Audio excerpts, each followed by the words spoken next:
one there and one there. So go ahead. Yeah. Hi, sorry, it's Kiva Reardon from In Movies. So the tagline for the film, the teaser trailer at least, is the first film of the new millennium. So that would seem to suggest it would be a 3D blockbuster or something like that on a superficial level, but it achieves something very different in this this modern sense of time, this perpetual present, which I think is something we're not very used to. So I was wondering how that was approached either by Mr. Cronenberg as a director or any of the performances, as this isn't something that we see all the time. Perpetual present is a good expression. I'm going to steal that off you. All yours. Yes. Well, that's sort of the way I think of the standoff at the end of the movie, because we don't really kill Eric in the movie. There's sort of that moment. It's a kind of infinite moment between these two guys, the tension between them. We don't end it. I mean, it would have been easy to put a gunshot over the last shot. But part of it is just, part of that is the structure of the script. I mean, and the story, that it does take place in one day, and it takes place along one route. I mean, it's a kind of a strange road movie, really. It's one road, 47th Street, and kind of a slow moving road movie.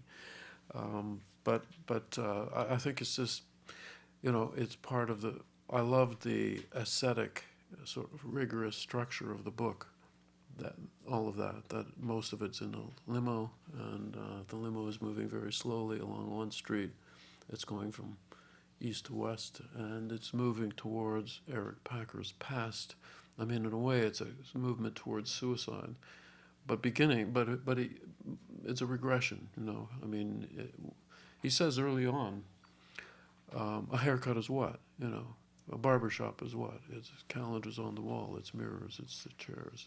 It's not just a haircut.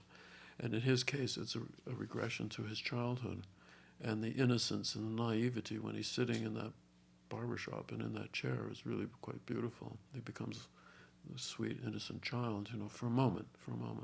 So all of that is, for me, is of the essence of what was attractive about this project. I don't know if I've really answered your question. Final question right there.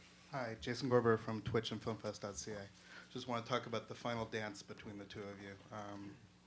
As we culminate, as you transition from doing a book to a film, obviously you're making things explicit that were implicit in the book. The thing that fascinates me most about that scene, I don't know why, it's the towel. I'm just wondering, is the towel, it is going to be one of those dumb questions that we're sitting here analyzing in a postmodern way. Is the towel a shawl? Is the towel meant to convey something Arabic? Is it meant to convey a talus?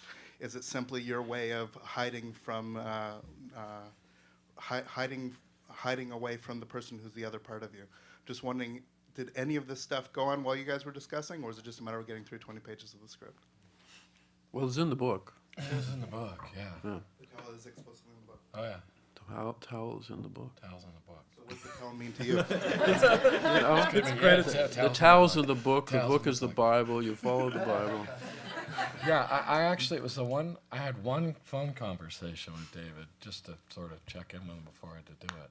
And I said, I do have one question. What's the deal with the towel? And he said, I don't know. and I said, should I read the book? And he said, don't read the book. Don't read the book. And I, of course, immediately went to read the book and realized 2 pages into it he was right, so I stopped reading it. I actually looked it up. I didn't think it was... I wasn't going to just go to see what Don DeLillo said about the towel. I mean, the interesting thing is, a lot of people, when we were in Cannes, were asking me about the towel. And as I said, I had to kind of construct a whole thing in my head to make some sense of it. And because I had this towel around my head, I thought to myself, I should know why I have this towel around my head. So I do know why I have the towel around my head, but I'm not going to tell you. Also, I'd just like to say that actually some things are much more explicit in the book. Because, of course, in a novel, and especially a Don DeLillo novel, you can get inside the character's head in very abstract and detailed ways, which we do not get in the movie. So, in a way, we are more ambiguous and implicit than the novel, which is in some ways more explicit. Which was good. I was glad I didn't read it, because then I could make up something that was actually much more vital for me to have made it up, than I think if I'd read about it and known what the towel was, it wouldn't have been as fun for me. There were certain actors I said should read the book, and certain ones I said shouldn't. You know, and had to do with their education, their intelligence, and their emotional stability. It was a test to see if we would follow your interesting. direction. No, just if you could read. Can you read? Given that the book gives away right from the beginning of what happens at the end, and as somebody who hadn't read the book, obviously, and it was sort of a mystery. What was going to happen? What would the final shot be? Sure.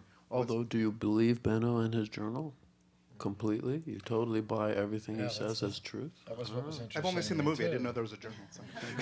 That was what was. I mean, and again, I had to make decisions about it. But at the end of the day, if I look at the script or look at the movie, he may not be who he says he is the second time either. I mean, and I talk about how if I believe it, it's true. Whatever I can believe is true. So I have no idea who this guy really is, Two or little any of baby these people. whales. Really, they could be two little baby whales. London whales. London and saints. Thank you, everyone. Please thank my guests, David Cronenberg, Robert Pattinson, Paul Giamatti, Sarah Gadden, Kevin Duran, Emily Hampshire, and Martin Katz. That was fun. That was super fun. Can you? I actually feel that